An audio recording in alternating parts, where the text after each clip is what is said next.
Assalamualaikum warahmatullahi wabarakatuh. Saya Safinatun Najah dari Program Studi Manajemen Keuangan Syariah kelas 7B.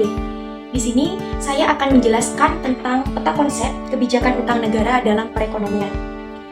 Dalam peta konsep tersebut terdapat 4 aspek utama terkait utang negara.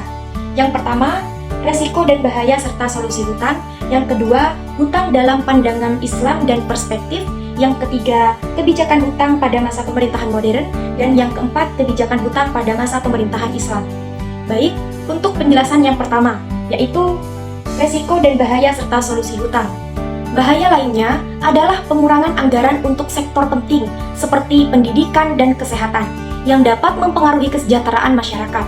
Selain itu, jika utang terlalu besar, negara beresiko mengalami krisis ekonomi. Untuk mengatasi masalah tersebut, penting untuk mengelola utang secara bijak. Ini termasuk memprioritaskan proyek yang memberikan pendapatan, menerapkan kebijakan fiskal yang disiplin, dan mendiversifikasi sumber pembiayaan untuk mengurangi ketergantungan pada satu sumber. Yang kedua, yaitu hutang dalam pandangan Islam dan perspektif. Dalam pandangan Islam, hutang diperbolehkan selama tidak melanggar prinsip syariah, seperti larangan riba. Utang seharusnya digunakan untuk tujuan produktif dan meningkatkan kesejahteraan umat. Dari perspektif ini, penting untuk memastikan bahwa utang tidak hanya menjadi beban, tetapi juga menjadi alat untuk pembangunan yang berkelanjutan. Aspek yang ketiga, yaitu kebijakan hutang pada masa pemerintahan modern. Di era pemerintahan modern, hutang sering dimanfaatkan untuk pembangunan infrastruktur dan program sosial. Kebijakan ini harus disertai dengan praktik transparansi dan akuntabilitas. Negara harus memastikan bahwa utang digunakan secara efektif untuk meningkatkan kualitas hidup masyarakat. Dan pemerintahan modern juga cenderung fokus pada utang jangka panjang untuk menjaga kestabilan ekonomi. Ini membantu menciptakan lingkungan yang lebih aman bagi investor dan mendorong pertumbuhan ekonomi yang berkelanjutan. Dan yang terakhir, yaitu kebijakan hutang pada masa pemerintahan Islam.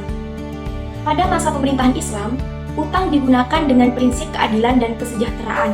Utang dimanfaatkan untuk kepentingan masyarakat, seperti pendidikan dan juga kesehatan, dengan tujuan meningkatkan kualitas hidup umat. Kebijakan utang dalam konteks ini menekankan pada pengembangan ekonomi yang berkelanjutan pada kebutuhan masyarakat. Dengan menerapkan prinsip-prinsip ini, pengelolaan utang dapat menghasilkan manfaat yang lebih besar bagi semua lapisan masyarakat. Dapat disimpulkan dari penjelasan tersebut bahwa kebijakan utang negara memainkan peran penting dalam perekonomian.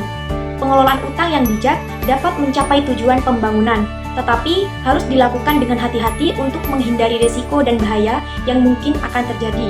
Dalam perspektif Islam, utang harus digunakan dengan prinsip etika dan untuk kesejahteraan umat. Dan di masa pemerintahan modern maupun Islam, fokus utama adalah memastikan bahwa utang memberikan manfaat maksimal bagi masyarakat, dengan tetap memperhatikan aspek keadilan dan keberlanjutan.